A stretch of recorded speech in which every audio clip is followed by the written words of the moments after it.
మిత్ర మిత్ర మిత్ర పిలుస్తుంటే అలా వెళ్ళిపోతున్నావేంటి? లుక్ ఆకాష్, నీ మీద నాకు లవ్వు గివ్వు లాంటివి లేవని ఆల్రెడీ చెప్పాను. బట్ నువ్వంటే నాకు చాలా ఇంట్రెస్ట్ ఉంది మిత్ర. మరిద్దరం పెళ్లి చేసుకోవాలన్నది మీ అమ్మగారి నిర్ణయం. అది కాక ఇక్కడ చాలా మందికి నువ్వు నా ఉడ్బి అని తెలుసు. అలాంటప్పుడు నువ్వు కాదంటే ఎలా చెప్పు? నన్ను పెళ్లి చేసుకోవడం తప్ప నీకు ఇంకో ఛాన్స్ లేదు మిత్ర. Akash, aunty, if you don't mind, మీరు ఈ శారీలో చాలా బాగున్నారు. సరే సరే, అంకుల్ పిలుస్తున్నారు, వెళ్ళు. వెళ్తానంటీ. మిత్రతో ఇంపార్టెంట్ మ్యాటర్ మాట్లాడుతున్నాను, మాట్లాడేసి వెళ్తాను.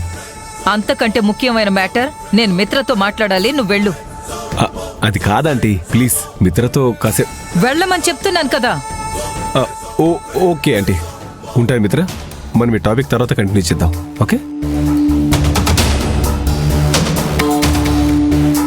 టైంకి వచ్చి నన్ను కాపాడారేంటి?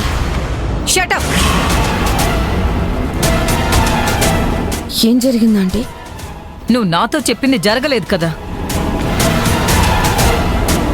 అర్థం కాలేదంటే? ఆనంది ఇక్కడికి రాదు అని చాలా స్ట్రాంగ్ గా చెప్పావు, కానీ తను మాత్రం బుట్ట బొమ్మలా చక్కగా రెడీ అయి మరీ వచ్చింది. ఇంకొక పక్క మహేష్ ఆనంది ఆనంది అంటూ తన వెనకాలే తిరుగుతున్నాడు. అందరి ముందు నా పరువు తీస్తున్నాడు. మహేష్ దాని విషయంలో అంత ఓవర్ చేస్తున్నాడు. ప్రపోజ్ చేసే పేరుతో ఇంకెంత ఓవర్ యాక్షన్ చేస్తాడు. నా ప్లాన్లో ఎలాంటి ఫాల్ట్ లేదండి. ఎక్కడి నుంచి ఊడిపడ్డాడో ఈ ఆకాష్ ప్లాన్ అంతా అప్సెట్ చేశాడు. నడి రోడ్డు మీద ఒక ఆడపిల్ల విషయంలో